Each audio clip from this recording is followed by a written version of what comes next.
My wife cheated openly, my family took her side, I divorced her, planned ultimate revenge. Ray and Josie had spent 40 years together, raising 2 children, Christine and Leo. And enjoying the fruits of their hard work, Ray, now retired, stayed active by playing golf.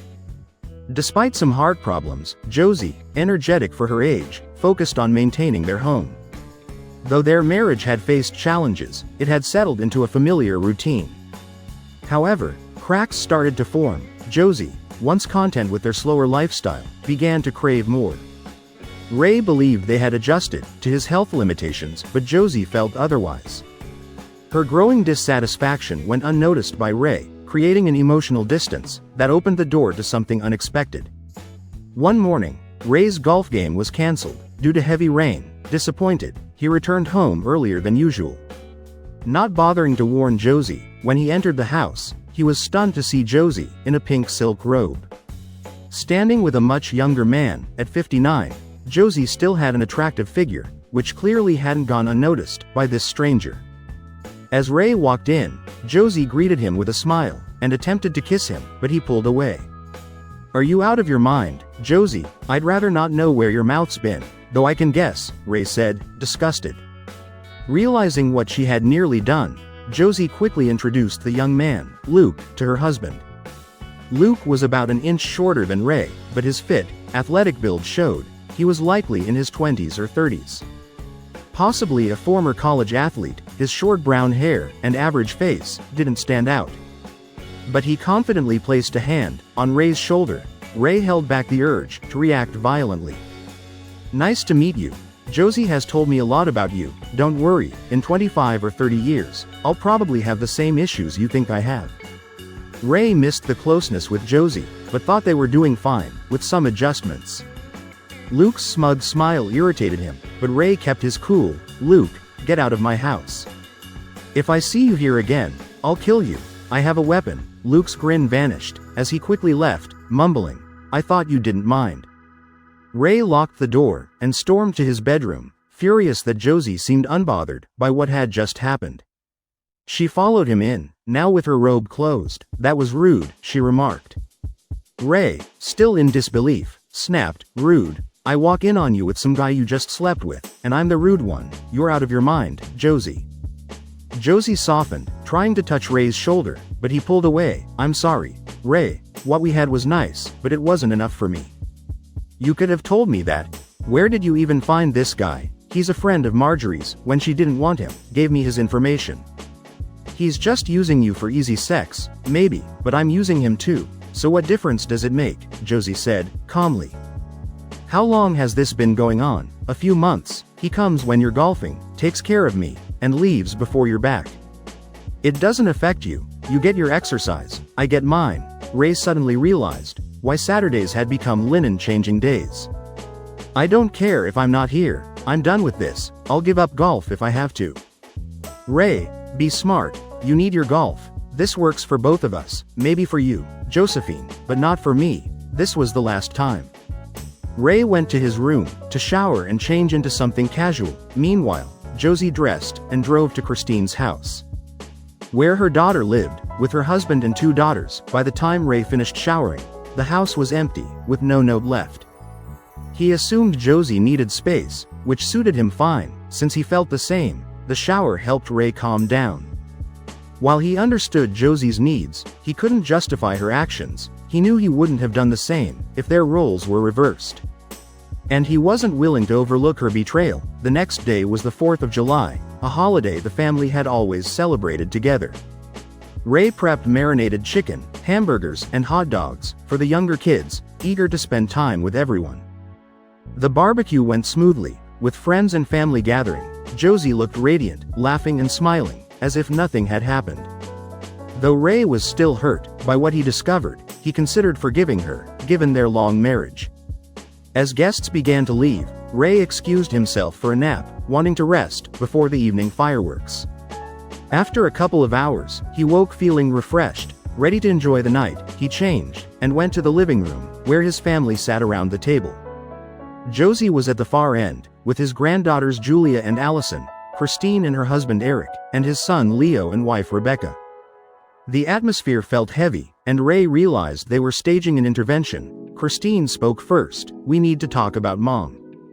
Ray glanced at Josie, her face unreadable, and then back at his daughter. "What about Mom?" "She told us about Luke," Christine said. Ray was stunned. "She told you?" "Yes, and about your issues," Christine confirmed. Ray stared at his wife, stunned that she had shared such personal details with their family. "My problems? This doesn't concern any of you, but Mom's happiness does," Christine responded.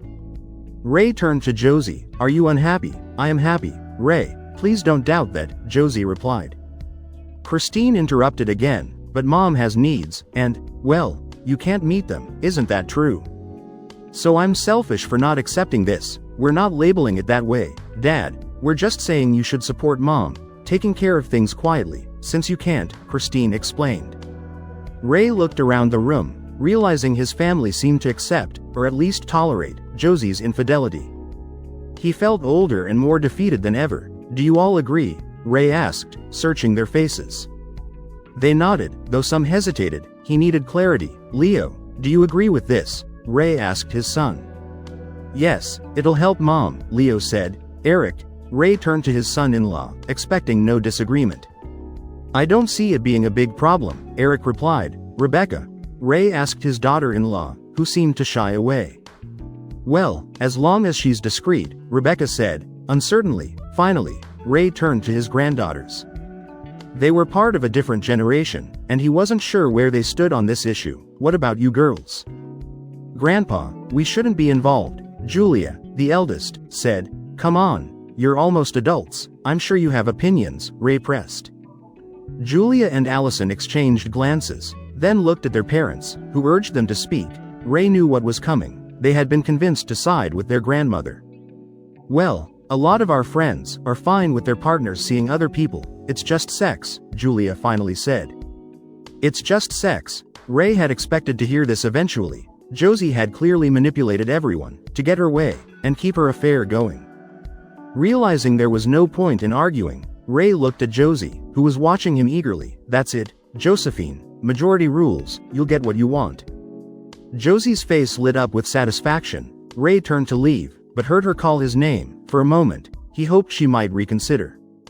But instead, she asked, "Can I tell Luke you were joking about killing him?" "Sure, I'm going for a drive."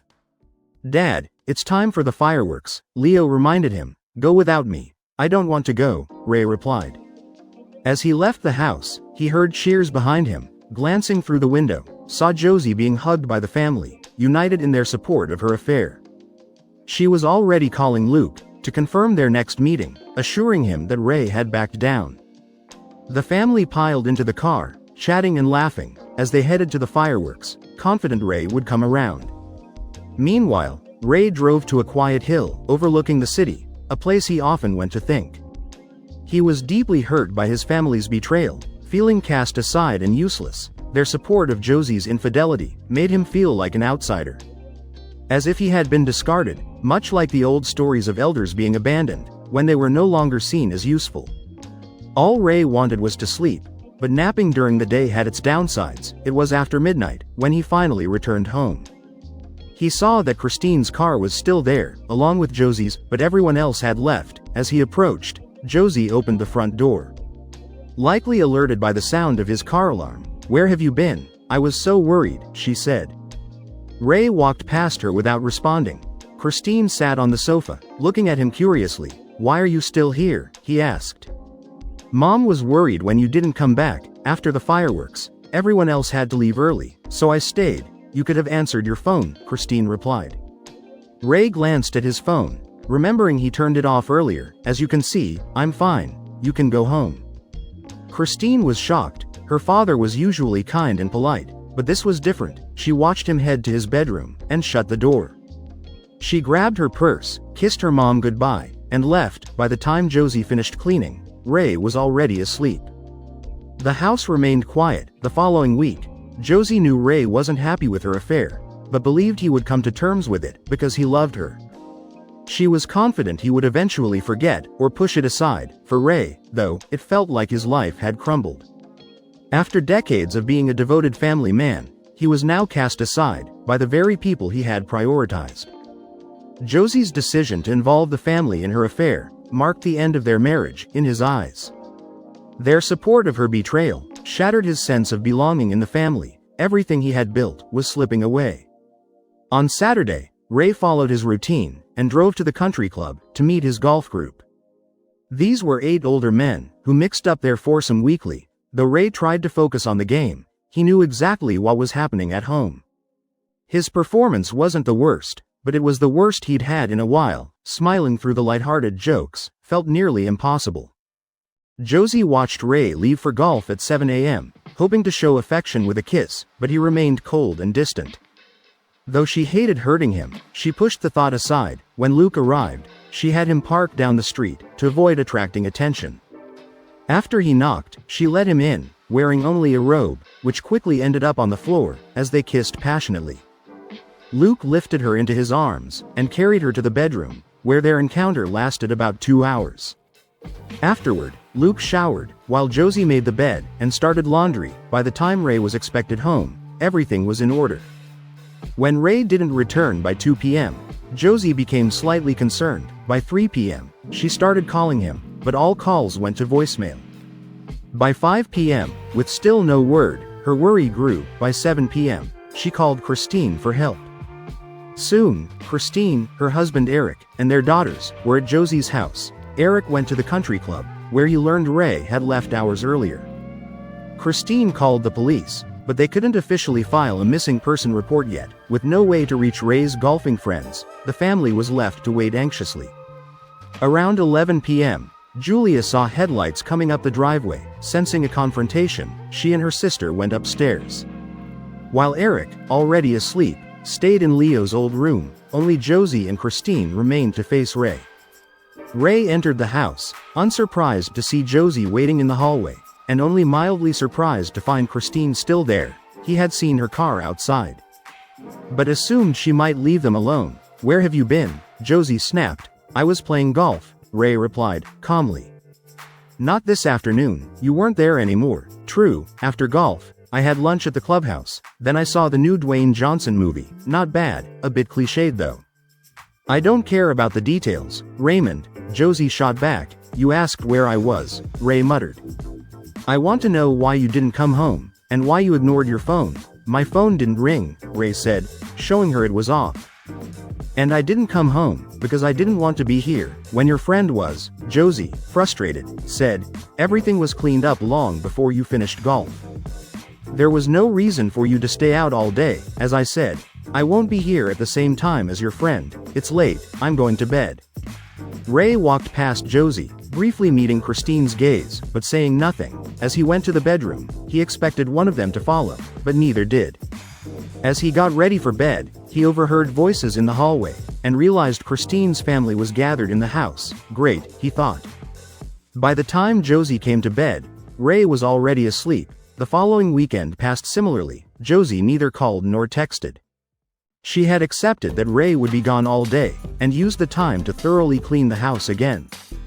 However, as the day dragged on, Josie started feeling uneasy being alone, so she called Christine, who agreed to come over and keep her company until Ray got back. Eric and the girls stayed home, but Christine came to support her mother. Ray arrived home around 11 p.m., surprised to see Christine's car parked at the curb again. He wondered if another confrontation was brewing. Walking through the door, he was greeted by Josie's warm smile and a kiss on the cheek. With Christine smiling in the background. "Why don't you change, love? Then you can tell me what you've been up to all day," Josie said, softly, almost cheerfully. Ray was a bit confused. Josie seemed more relaxed than usual, her good mood intact. It didn't take him long to assume she'd had her usual meeting with Luke earlier in the day, which had left her in high spirits. Sighing, Ray went to the bedroom to change into his pajamas. When he returned to the living room, Christine was still there, seemingly waiting to speak to him. Before leaving, she hesitated for a moment, and then said, "Dad, I know this is tough for you, but I just want to say how amazing it is that you show your love for Mom by letting her do this. It's really helped her." Ray stared at his daughter, shocked. "Letting her, is that how you see it now?" He felt the weight of Christine's words sink in. They thought he was allowing it, as if he had given his approval for the affair. He couldn't believe the situation had reached this point. He realized they all believed he had accepted it. Looking at Christine, his voice heavy with resignation, he said, "I'm telling you now, Christine. This is the last conversation we'll have on this topic." The last, make sure everyone knows. Christine, taken aback by her father's stern tone, nodded in understanding. "Of course, Dad, I get it. It's hard to forget if people keep bringing it up. I'll tell everyone." With that, she kissed him on the cheek, and left. A moment later, Josie came in, with drinks for both of them. Ray couldn't help but think, Josie had planned for Christine to speak to him first. He drank his water in silence, watching Josie move around the room, with her usual ease, seemingly unaware of the tension still gnawing at him. This pattern continued for months. Josie enjoyed her relationship with Luke, while Ray found new ways to occupy his time. He still played golf every Saturday morning, and watched movies, but he began exploring other activities as well. He tried mini golf, bowling, and even arcade games. He wasn't very good at them, but he had fun, finding some solace in these new distractions. At home, life settled into a routine, or at least what passed for normal. Luke was never mentioned. Every evening, Ray and Josie had dinner together, and pleasant, if ordinary, conversations. Their closeness had shifted. But Josie convinced herself, her relationship with Luke didn't affect her marriage. She continued showing love and affection toward Ray. If she noticed that Ray rarely reciprocated, she didn't mention it, perhaps too comfortable in the situation she had created. Maybe because Ray never brought up Luke, she believed he was more okay with it than he really was. Ray was in for a shock when Thanksgiving arrived. "Mom, Luke's here," Christine called from the front of the house. Ray, sitting in a chair reading the newspaper, froze. If he had been drinking something, he would have spat it out. His hands tightened around the paper, as the words echoed in his head. "Oh good," Josie said. "I wasn't sure he'd make it." Ray felt a surge of anger rise in him. He pressed the lever on the chair, lowering the footrest, and stood up, seething. "What the hell is he doing here?" he demanded, glaring at Josie. "I invited him for Thanksgiving," she replied, calmly. "He doesn't have family in town, and he had nowhere to go. I told you I wouldn't be here at the same time as him. That's why I'm not around on Saturdays." Ray's voice trembled with rage. "And now you invite him to my house, for a family holiday.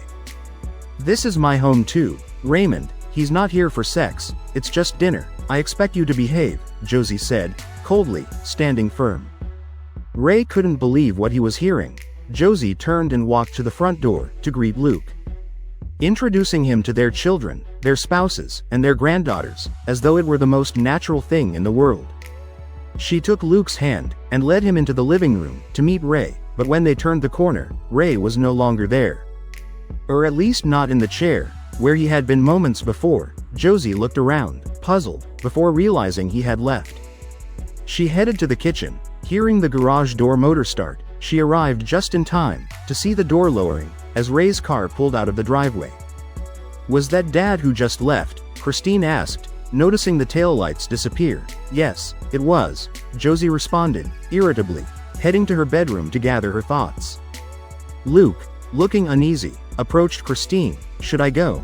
Maybe it'd be better if I left," he asked. "No, Luke, it's fine. This is my dad's problem, not yours. You're always welcome here." Luke hesitated, clearly not wanting to cause more trouble. But when Christine reassured him, he nodded and stayed. The family and Luke bonded over dinner, and despite the underlying tension, the evening went smoothly. Luke engaged with Leo and Eric, chatting about football, while the women went shopping. No one noticed when Ray's car passed by later that night. By the time everyone returned from shopping, Leo and Eric had dozed off on the couch, and Ray was still gone. Concerned, Christine woke her husband and kids, sending them home, but she stayed behind, to keep her mother company. Leo and Rebecca left, leaving the house quiet, as Josie and Christine waited for Ray. Ray came home around midnight, hoping Josie had gone to bed by then. But as soon as he stepped inside, she was there waiting. "Where have you been all day?" she demanded, her voice sharp with frustration. "I went to Denny's for Thanksgiving dinner, then caught a few movies," Ray replied, calmly. "We had a great meal right here, and you went to Denny's. Why would you do that? It's not about the food, Josephine, it's about the company." Josie's frustration peaked. "I can't believe a 64-year-old man Can't be polite to a guest I invited into our home. I would never treat someone you invited like that.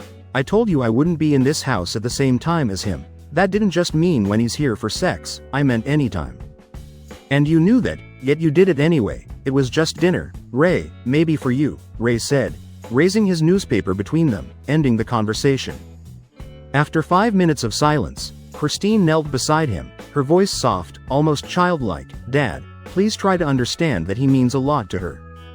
She doesn't love him, but she cares about him. She didn't want him to be alone for the holiday. Ray sighed. And you don't think there's a problem with Mom's friend becoming part of the family? He's not family, Dad, he's just a friend, like anyone else. Ray realized the argument was over. Of course, Christine, I understand. Christine looked relieved. I hope so, Dad, see you later. She kissed him on the cheek, and left. Josie didn't appear again that night. When Ray finally dragged himself to bed, Josie was already asleep. Thanksgiving marked a turning point. In some ways, displays of affection between Ray and Josie almost vanished. They lived more like neighbors than a married couple. Josie believed her decision to have a lover was justified by Ray's condition. Viewing his reaction as selfish and driven by pride, Ray, however, saw it as the ultimate betrayal of their decades-long marriage. They only communicated when necessary, and the love that had sustained them for over 40 years had faded. When Josie mentioned needing to do last-minute shopping on Christmas Eve, Ray didn't say a word. Although she hadn't needed to do that in years, he knew where she was going. He didn't have to follow her or check her phone. Her expression told him everything. Whether she planned to exchange gifts or something more, he wasn't sure, but he knew she would have a private celebration with Luke. On New Year's Eve, Ray kissed his wife at midnight, though without the passion of past years. Josie felt disappointed. She couldn't express her feelings to Luke, but she still called him the next day to wish him a happy new year. With Valentine's Day approaching, Ray planned a nice dinner at a fancy seafood restaurant, and Josie looked forward to it.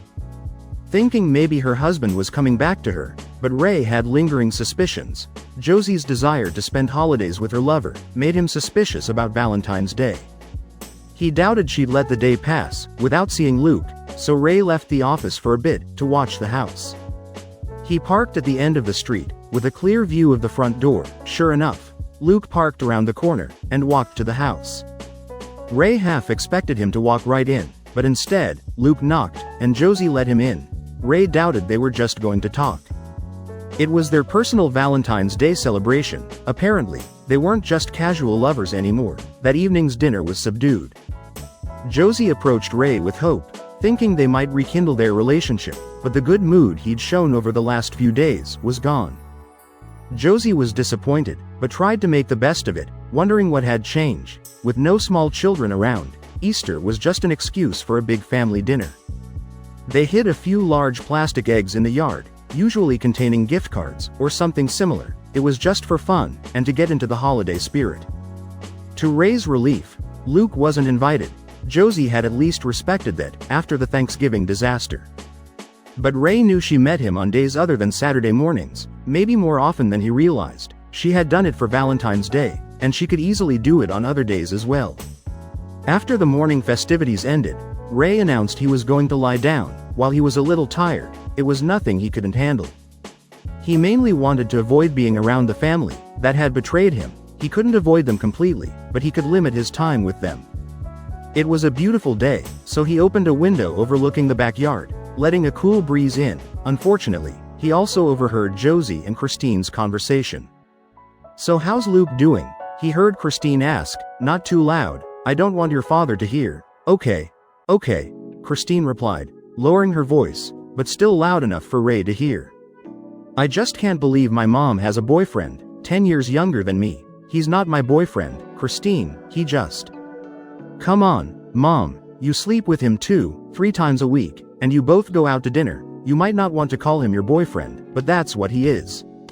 Okay, he's my boyfriend. I just want to be considerate of your father's feelings. I know, Mom. I love Dad too, and I don't want him to get hurt. But let's be honest, he's an old man, and you're still young. He's only 5 years older than me, Christine.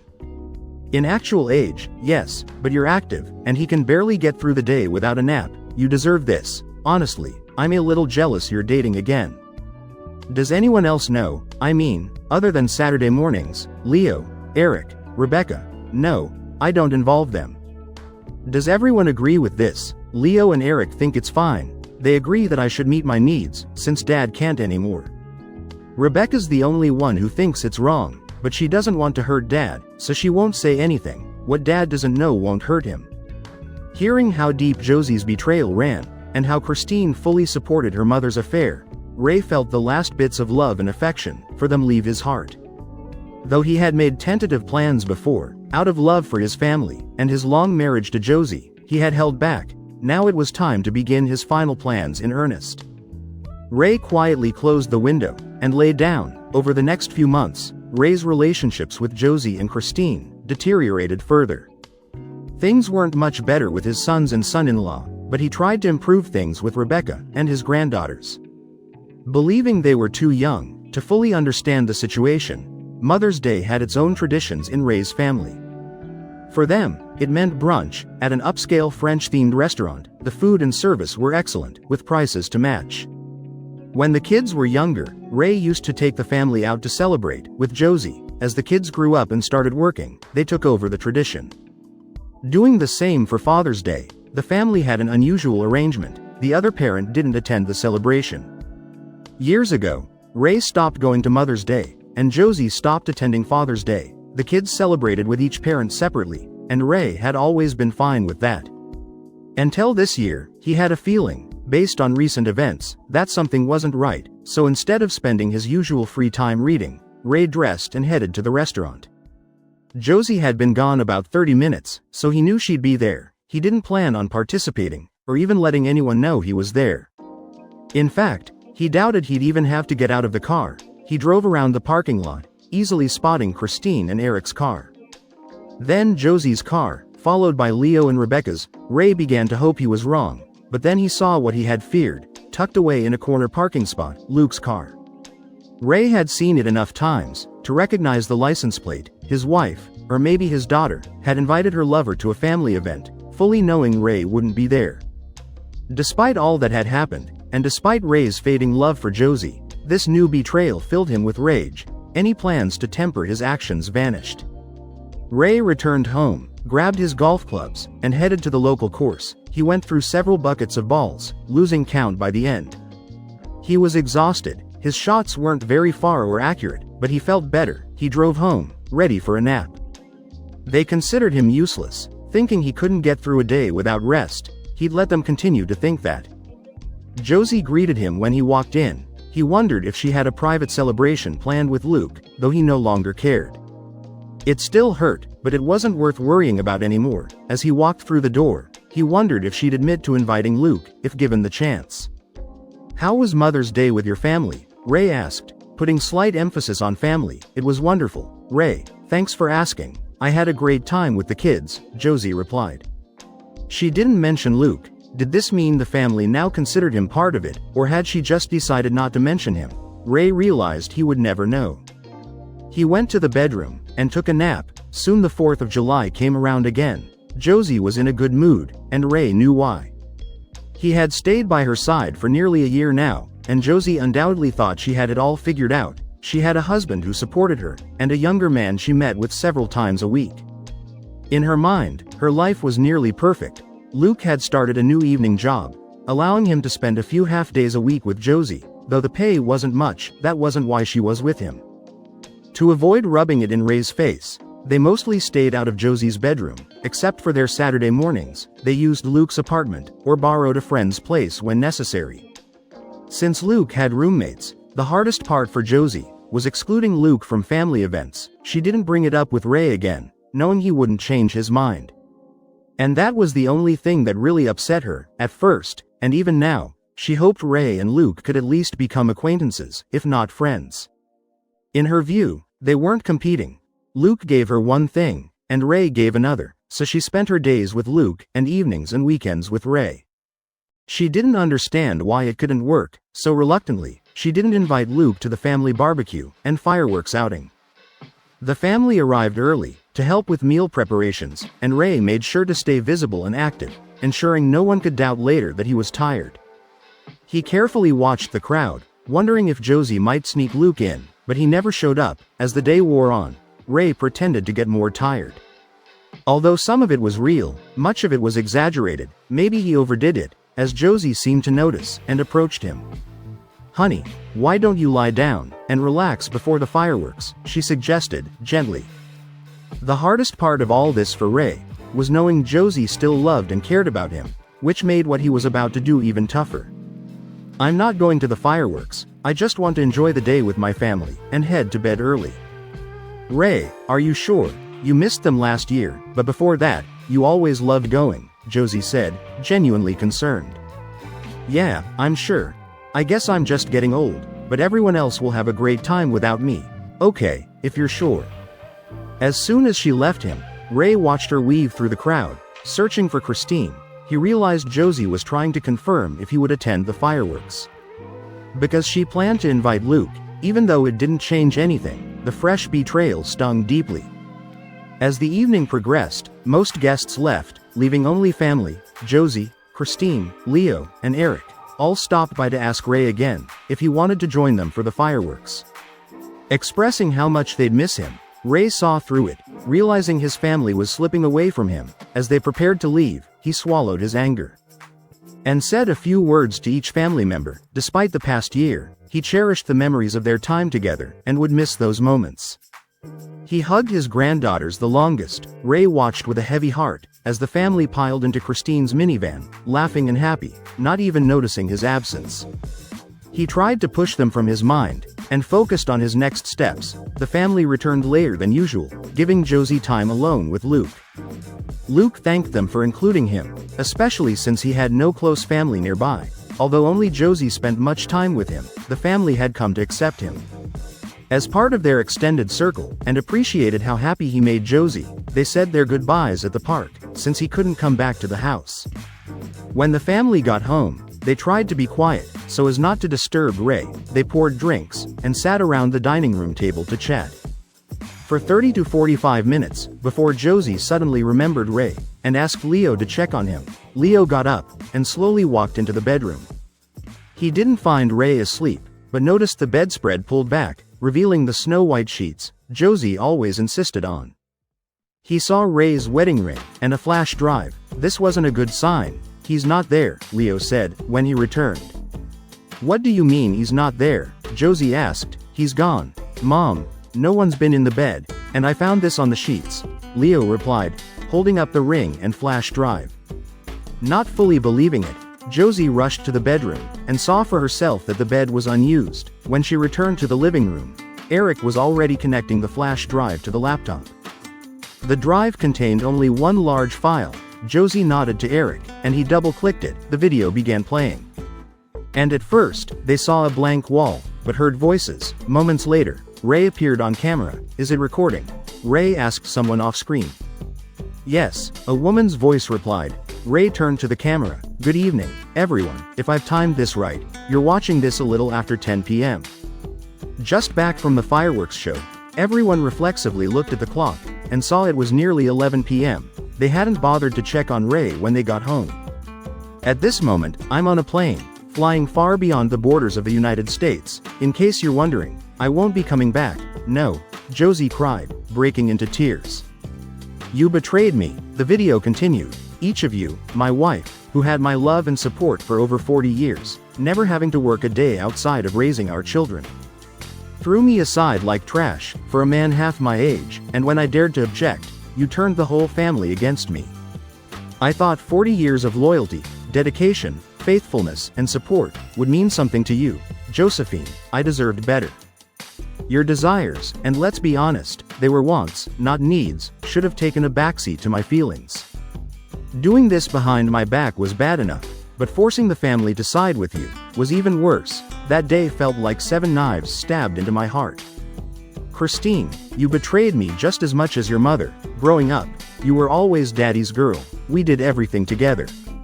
Knowing that you supported your mother, and cheating on me, your own father, broke my heart more than anything she did." "I didn't say that," Christine exclaimed. "Never." Ray's voice pressed on in the video. "Leo, Eric, you two must be the biggest idiots in the world. Do you even realize that by supporting this, you gave your wives permission to cheat on you? Leo, I don't think Rebecca would do this, but after what I've heard from Christine, you should be concerned. Eric, if Christine ever claims you're not satisfying her, she'll walk away. She's already told her mother how jealous she is. Eric looked over at Christine, who shook her head, as Ray's words echoed through the room. No, baby, I never said that. I would never do that, Christine protested. Ray's voice didn't waver. And what about you, Eric? You can't really object to what's happening, can you? You've already said it's normal for Josie. Or is it only normal because it wasn't happening to you? What will happen when it's your turn? Christine will deny she'd ever do such a thing. But ask her if she thinks it would be wrong for her. Why was it okay for her mother? Her answer will tell you everything. Eric paused the video and looked at his wife. You said you were jealous of your mom. I don't remember exactly what I said. I just meant I was glad she was experiencing a new relationship and rediscovering herself. So do you want to rediscover yourself with someone else? Eric asked. No, baby, please don't blow this out of proportion. I love you and don't want to be with anyone else, unless I can't perform anymore, right, honey? Can we discuss this later? We need to focus on mom right now. Ray's voice from the video cut through their conversation, but this isn't over yet. Eric pressed play again, and Ray's voice filled the room. I didn't want to stay in a marriage where my wife cheated on me every week. I certainly wasn't going to stick around when I found out it was happening several times a week. Sorry, Josephine, but you weren't nearly as discreet as you thought. Inviting him to Mother's Day, that was tasteless. I won't tell you where I've gone, but even if you find me, there's nothing you can do about it. Everyone in the room sat in silence, tension thick in the air, as Ray continued. I should also mention the financial situation I left you with. I took most of our money, because I intend to live the rest of my life in comfort. As a reward for putting everyone else first, for decades, Josephine, I left you the house, which, as you know, is fully paid off, and worth several $100,000. My lawyer will help you with the sale, if you want. I also left $40,000 in the bank. That's $10,000 for every good year you gave me. Unfortunately, there haven't been any loans of goodwill in the last year. Don't worry about me. After taking the rest of our assets, including the investments, I'm sitting on nearly 8 figures. I'll be just fine, though I doubt any of you really care. The way I've been treated over the past year shows how you all truly feel about me. Everyone exchanged uneasy glances, but remained silent. Oh, and if you're worried I'll spend my golden years alone, don't be. I already have a companion. And she's sitting next to me on the plane right now. Let me introduce her, Deborah. A woman's face appeared in the frame, matching the female voice from earlier. Hello, I'm Deborah. I'll be helping Ray spend what could have been your inheritance, she said, waving at the camera. She appeared to be in her mid-50s, an attractive brunette. Ray smiled at the camera, before continuing. Deborah and I have been keeping each other company for the past 4 or 5 months. Ever since I told her what my wife was doing, we've been spending a lot of time together and discovered how compatible we are. Josephine, you probably remember Deborah. You've met her several times. We worked together for over 30 years, since she was hired in the marketing department. She took early retirement to join me at my new home. We've been close friends all this time, and the best part, Deborah's needs are simple. Just affection, hugs, kisses, and maybe a few other things. I'm looking forward to it. Everyone in the room looked at Josie, gauging her reaction to Ray's revelation. It was clear from her expression that she wasn't taking it well. Eric paused the video. Mom, are you okay? Leo asked. No, Leo, I'm definitely not okay, but let's just finish this, she replied. Eric resumed the video, and Ray's voice grew more somber as he addressed Josie directly.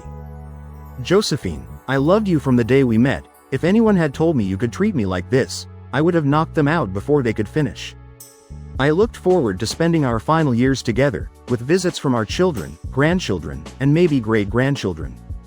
I'm so disappointed that your physical desires ruined that for us, for me. I hope it was worth it for you. You should have enough money to live comfortably, especially if you sell the house. If you need more, I'm sure the children who supported your romance will support you financially. After all, it was my money that got them through college and into their good jobs, so I had a lot to do with that. The tension in the room thickened as Ray's voice continued. It was a terrible year, and things kept getting worse. I knew about the extra time you spent with him each week. I could have ended this months ago, but I liked the idea of declaring my independence on Independence Day. So I waited. Part of me will always love you, or at least what we had. I wish things were different. But somewhere along the way, you forgot that marriage is about us, not just you and me. I never made decisions that would benefit me and hurt you. Unlike what you did with Luke, you probably thought I'd come to terms with it, maybe because I always sacrificed for you, but it doesn't matter now. It's done, and can't be undone, for your sake. I hope it was worth it. Goodbye. Josephine, I'll miss you, and what we could have had. Ray looked directly at the camera, and the screen went black. Everyone in the room was in tears, some more than others. None of them had expected Josie and Luke's relationship to drive Ray away. In the past, Ray had always conceded to Josie's wishes. And they assumed this time would be no different. Deep down, no one believed Ray had the guts to do anything but accept it. Tired and shaken, they all decided to stay overnight at Josie's house to support her. Rebecca was cleaning the kitchen when the phone rang. She usually only got calls from her husband Leo, or the occasional telemarketer. The number was blocked, which struck her as odd, but she decided to answer. Hello. Rebecca answered the phone. Rebecca, it's Ray, came the familiar voice on the other end. Oh God, Ray, how are you? Where are you? Rebecca asked, concern clear in her voice. I'm fine, Rebecca, really, I am. But I can't tell you where I am right now. How are you? Ray deflected. I'm fine, Dad, I have news, I'm pregnant, Rebecca shared. Congratulations. How far along are you? Ray asked, the warmth evident. Just a couple of months, we found out right after you left. I can't believe it's been almost 3 weeks since you've been gone, Rebecca replied, her voice softening. Yes, time flies. By the way, thanks for calling me Dad. I thought I'd lost that title, Ray said, gratitude in his tone. Not with me, you haven't, Rebecca reassured him. You know, Dad, I owe you an apology. I should have spoken up when everyone confronted you. It was wrong. But I was new to the family, and scared, Rebecca admitted, her voice wavering slightly. I had a feeling, but honestly, it wouldn't have changed anything. Josie and Christine were determined to push through with it. All is forgiven, Ray said, calmly. Thank you, Dad, that means so much, especially because I want both grandfathers in my baby's life. Will you be part of it? Rebecca asked, hopefully. We'll see. I'm not coming back to the States, but maybe we can work something out. I'd love to see you and the baby, Ray responded. So how are things over there? Rebecca inquired, in a word, tense. Ray sighed. Josie isn't herself most of the time, though she still sees Luke several times a week. Christine and Eric are having problems, but they're keeping it under wraps. I think your comment about Christine looking for an excuse to cheat hit a nerve. How are you and Leo? Rebecca switched topics. We're fine, still in the early stages of marriage, so it's fresh. Christine and Eric have been together longer, so maybe that makes them more cautious, Ray said. The granddaughters are devastated, though, Rebecca added. That surprises me. We've always been close with them, Ray responded, surprised. They miss spending time with you. They don't think casual sex is a big deal, but they understand it's different when you're married, Rebecca explained. I get it. Christine's influence is clear in their reactions, Ray acknowledged. Listen, could you gather everyone at your place tonight? I think I'm ready to talk. I don't think that'll be a problem, Dad, Rebecca agreed. Then we'll talk later, Ray concluded. That evening, the entire family gathered in Leo and Rebecca's living room. Rebecca had made it clear that Luke wasn't invited. Though she prepared sandwiches, the tension in the air left everyone too preoccupied to eat. At exactly 8 p.m., the phone rang. Rebecca placed it on speaker. Hi, Dad, everyone's here, Rebecca announced. Thanks, honey. Just so you all know, Deborah is with me. Let's try to have a polite conversation, not an argument. Does everyone agree? Ray asked. The family members murmured their agreement. Good. I wanted to wait until some time had passed before we talked. I contacted Rebecca first, because I sensed she wasn't as comfortable with all of this as the rest of you. Leo, congratulations on the baby, Ray started. Thanks, Dad, I'll try to live up to the standards of fatherhood you set. I mean that, Leo replied. As they say, the best thing you can do for your children is to love their mother. Keep that in mind, and you'll do great, Ray advised. Ray then addressed his granddaughters. Allison, Julia, yes, Grandpa, they responded together. Girls, I was disappointed you sided with your grandmother, but your aunts, Rebecca and Deborah, convinced me that you may have been pressured. And didn't fully understand. You lack the life experience to comprehend the complexities of adulthood and a 40-year marriage. I still have your emails and phone numbers, so we can talk more about this later, if that's okay. Of course, Grandpa, we just miss you, Allison replied. I miss you too. Why don't you both find something to do, while the adults talk, Ray suggested. The girls hugged their grandmother and said goodbye, before leaving the room, so, Ray continued, does anyone have something they're dying to say? Ray, honey, please, Josie began, unsurprising to everyone, please come back, we can work through this. If you had told me you were really leaving, we could have fixed it, why did it have to go this far? Josephine, I told you I wouldn't accept this, but you turned to the family for support, you started inviting him to family events, and seeing him multiple times a week. You replaced me with him, when we were barely even roommates, I finally had enough. But you didn't say anything else, I thought you had accepted it, thought it was just something I did, Josie said, her voice shaking. Ray looked at her, his tone firm, it drove a wedge into our marriage, and there was no way out but this. From the moment you chose him over me, our marriage was doomed, I'm so sorry, Ray, can't we? Josie began, her voice filled with desperation. No, Josephine, we can't, Ray interrupted, even if I wanted to, and I don't, I've made a commitment to Deborah, and I intend to keep it. What about your commitment to me? You made that one first, Josie pressed, tears welling up. Yes, I did, and I would still be honoring it, if you hadn't broken yours, but when you did, it freed me from mine, and gave me the chance to make a new one, which I have, Ray responded. The room fell into a heavy silence, the only sound being Josie's soft sobs. Josie, Ray said, gently, I'm sorry, but there's no point in continuing this. Whether you meant to or not, you pushed me away, there's no turning back. Without another word, Josie stood, and quietly left the room, heading toward Christine and Eric's bedroom. Christine, watching her mother leave, spoke up, her voice cold, very nice, Daddy, did you call just to hurt Mom, and make her cry? All because your ego couldn't handle another man making her feel better. Ray, unfazed, responded, is that really how you see it, Christine? Eric, how's your ego holding up? Is it ready to accept another man making your wife feel better than you? Christine glanced at Eric, who remained silent. Throughout their marriage, Christine had always been the dominant partner, and Eric, like many husbands, had gone along with it. But recently, there had been a shift, and Christine realized that their marriage was now in serious trouble. You can't support another woman's right to cheat, without feeling at least a little guilt. Ray's words echoed in her mind, her tone softened. No, Ray, that's not fair, you were right, I hadn't thought about it that way, she admitted, quietly. For what it's worth, Ray, after all of this, Christine and I have been having serious issues, Eric finally spoke, breaking his silence.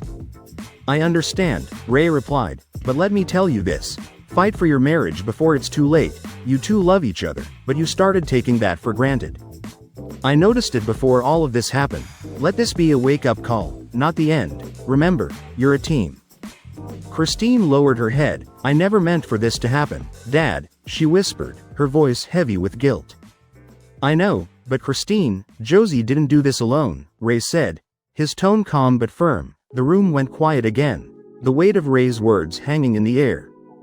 After a few moments, Christine spoke once more, her voice small, almost like a child's. Dad, can I talk to you alone, if everyone else doesn't mind? I don't mind, do you? Ray replied.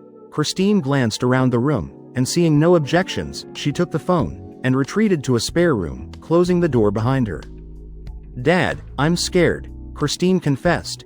Eric is talking about divorce, or at least counseling, what should I do? You can fix this, Christine. Here's what you'll do.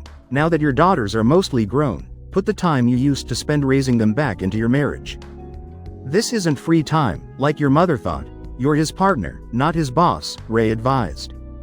Christine's voice trembled. He's really angry, Dad. Ever since he started seeing this as me giving myself permission to cheat, he's been furious. He's constantly snapping at me, and I know he wonders if I've already done something. Ray's voice remained steady. Did you? No, Daddy. No, Christine answered, quickly. But I don't know how to convince him. All you can do is make sure there's no reason for suspicion moving forward. If you stay honest, questions about the past will eventually fade, Ray assured her. Christine hesitated. Dad, I'm really sorry. Isn't there any way to fix things between you and Mom? It's too late for us, honey, but it's not too late for you, Ray said, softly. Christine's voice cracked as she whispered, Daddy, I love you. I love you too, Ray replied.